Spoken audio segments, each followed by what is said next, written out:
What up, y'all? Appreciate you showing up, hanging out, listening to my dumb ass. Like and subscribe. So. I'm always talking facts about Sony and how they're an evil corporation and all that stuff. Most corporations, giant corporations, they have a percentage of evil within, but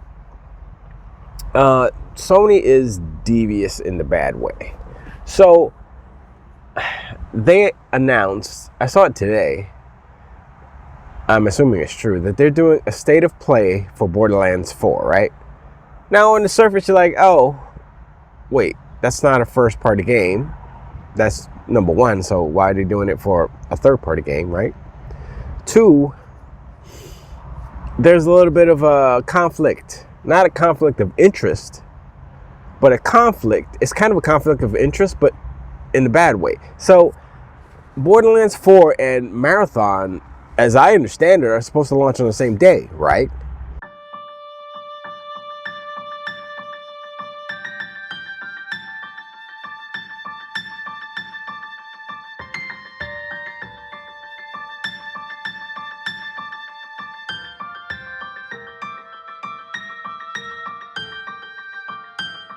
So Sony is putting out a state of play for Borderlands 4. And I guess they already see like the negative press around Marathon. So they're like, we need a game. We can't rely on Marathon because nobody's going to buy that. The way that I see it, Sony is trying to sabotage Marathon's success in order to wholly take over Bungie as far as whatever the contractual thing was. It's like, I understand that they were supposed to meet certain fiscal goals, which they failed. Bungie, that is. And so maybe there's some other little stipulations that they have to meet or fail at in order for Sony to take whole control. I thought that they had already done it, but maybe this is just like the final blow for Sony to be like, yeah, we're disassembling y'all suck or whatever. Why would they do that? First of all, it's third party game, not a PlayStation game, not first party. So why would they do that, right? Did Take-Two give them the bag? Is that what they paid Sony to make a state of play? You know what? That might be it, because Sony needs money, right? And so they were like, we need some eyes on our game. Randy Pitchford's like, yo, magician, blah blah blah. Check out my hard drive. Check out my zip drive. Check out my USB drive. So I'm like, how? And Sean showed, he said, oh yeah, this is, why are they doing the state of play? And like, wait, that's not even the bad thing about it. The bad thing is that they're smacking their own company's games. And so that's where I see there's like some kind of internal politicking going on over at Sony that I don't know what it is. It's like, yo, why would you want, and people try to like equate the same on the Microsoft side, like, oh well, you guys launched or shadow dropped Oblivion remastered around the same time that Expedition 33, right? And I was like, that's not the same. It's not the same. I mean, yes, there's a factor of everybody is trying to grab the time from people. These companies want you to spend your time on their games, and so in that respect, sure. But they also know that Oblivion is cool. It's a throwback. It's a nostalgia piece, and remastering it, is not going to cause people to drop everything and play through the whole game straight away, because all they need is that first taste of dungeon, and you walk out the dungeon and you get the right, and then you're like, all right, I'm put this away. I'm gonna go back to Expedition or go to Expedition, because honestly, I didn't even start Oblivion yet, because I was like, I played through it all before. I was like, I don't need to play it right now. It's there. It's a single player game. It's not like, so is Expedition, but Expedition is new. And so I was like, yo, I'm gonna play this. I'm gonna see what everybody's talking about, all the zeitgeist, blah blah blah, and we're gonna go. And I did, and I'm glad I did. Okay, so I'm playing Expedition 33, right? And I was playing, and then I got past the first section thing, and I got into the open world map, the overmap, and I was like, oh, and that's when it just totally, I mean, outside of everything that I'm hearing about the battle system, because the battle system is dope, right? But it's so intricate and it's so layered and complex, but it doesn't have to be. You don't have to play it that way.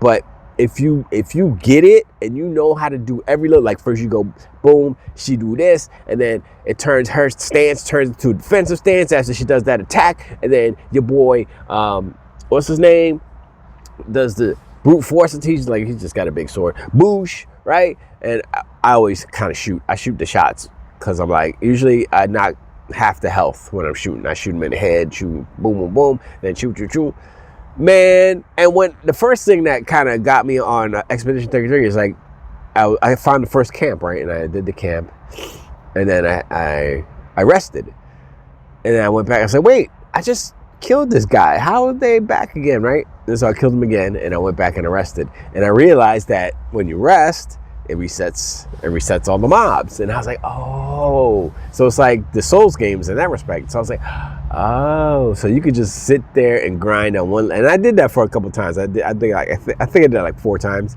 And I was like, okay, this is, because it'll take you forever to grind, because you don't get that much experience for those little weaker guys, and you don't get any extra weapons and stuff. But yeah, man, Expedition 33, I'm barely in it.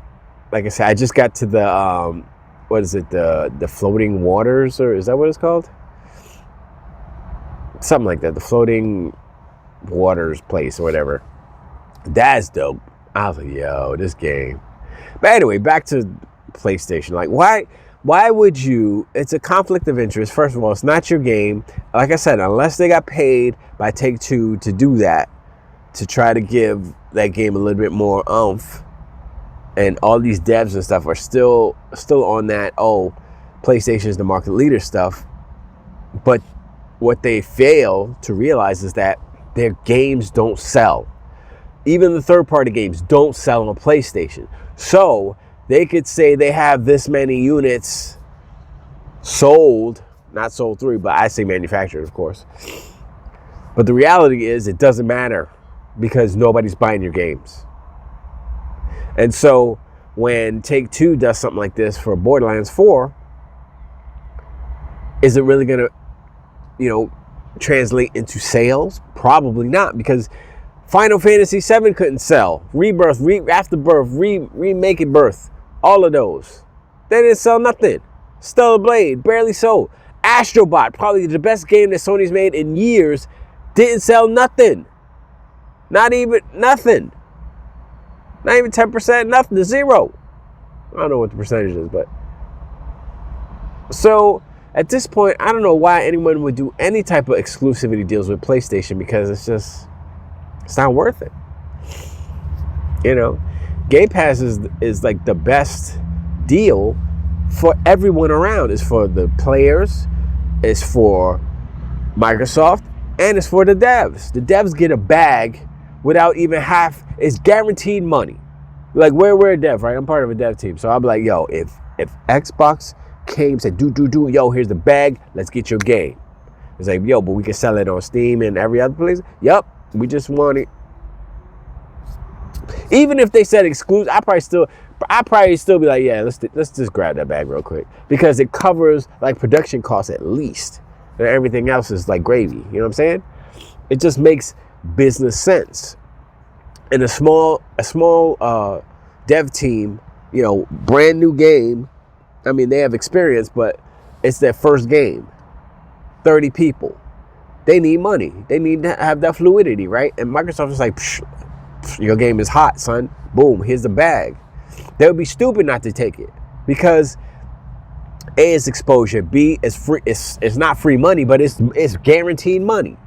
And let's imagine that whatever bag they gave them covered the production costs. Well, 5 years, so maybe not. But let's imagine that it did. Then it's like, bam, you got all the money.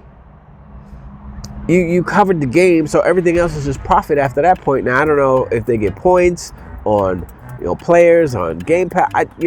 All those contracts are individual, and so there's no way to tell. But all these people who were like, Game Pass cannibalizes that's not how it works. That's not how it works. Game Pass is supplemental money. It's not about cannibalizing. It's supplemental dough. And that's what's up. But anyway, I'll do a short one today. But I appreciate you hanging out with us, man. Like and subscribe. Hit me up in the comments below. Let me know what you think about Sony and their craziness and all that stuff. And I'll talk to you on the next one.